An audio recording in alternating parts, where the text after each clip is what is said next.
We're standing here today at Montezuma Heritage Park at the kiosk on Chapman Road. Going to take a walk down and see a couple sites along the canal. Got a nice little kiosk here showing you the number of trails. It's about 160 acres in this park. They encompass the First Erie Canal, the Second Erie Canal, the Barge Canal, and the Cuyahoga Canal. So 4 canals can be seen in this one park here. Beautiful little site. A lot of nature also. It butts up against the Seneca River, and that also butts up against the Federal Wildlife Refuge and other refuge lands. So there's a lot going on in here.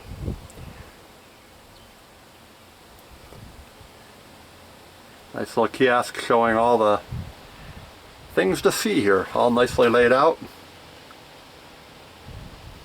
Help you explain your way through.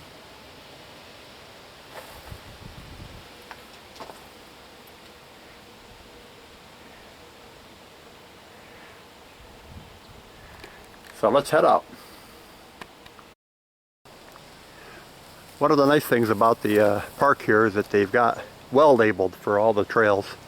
Got little trailhead markers here telling us here we can branch off and see Clinton's Ditch and Clinton's Ditch Lock 62. There's also a lot of nice benches, memorial benches being paid for by local people and being placed here for convenience of the traveler. Let's walk down and see Lock 62.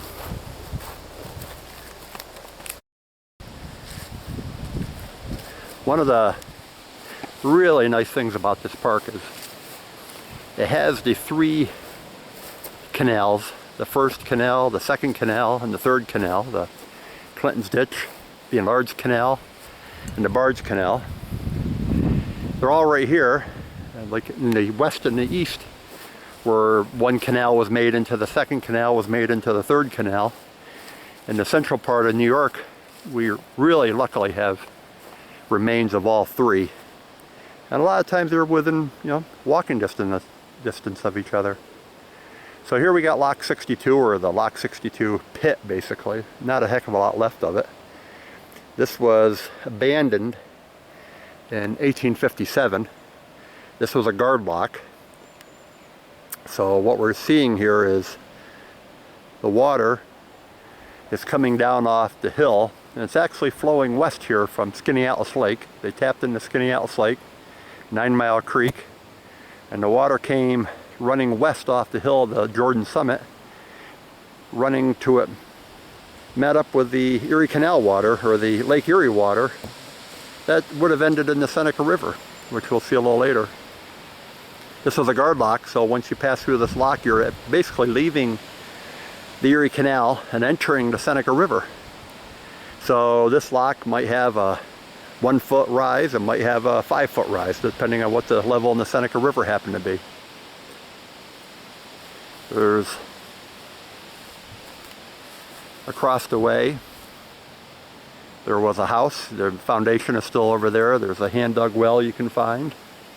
There's maps show that there used to be warehouses, and they used to have some other boats that stopped here or stayed here to help lighten the loads crossing the Seneca River.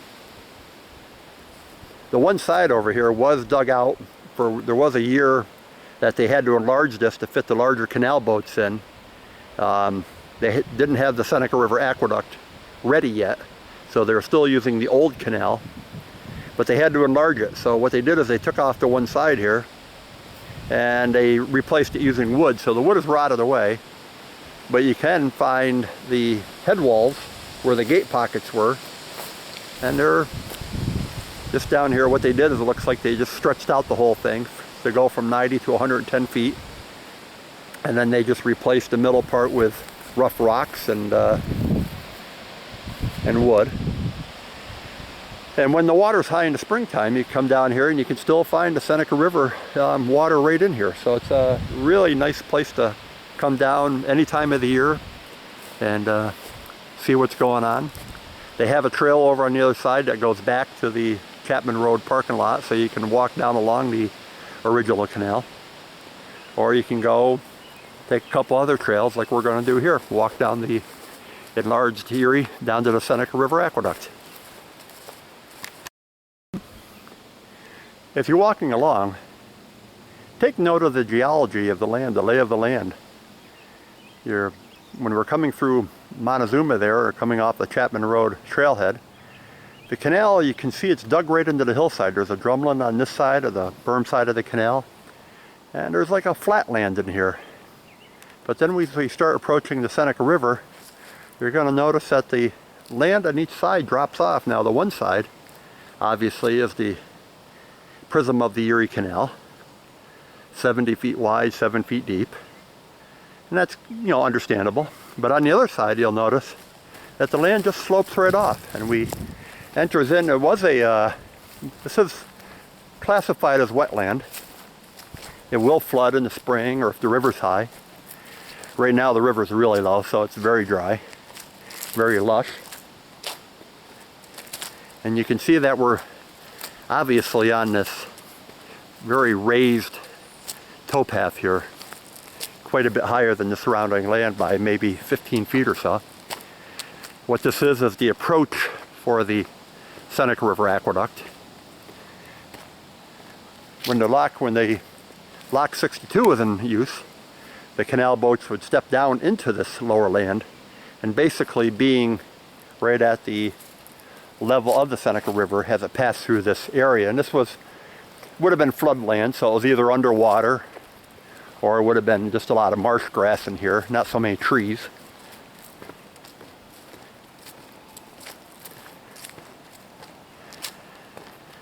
The trail from Chapman Road down to the aqueduct, nice flat.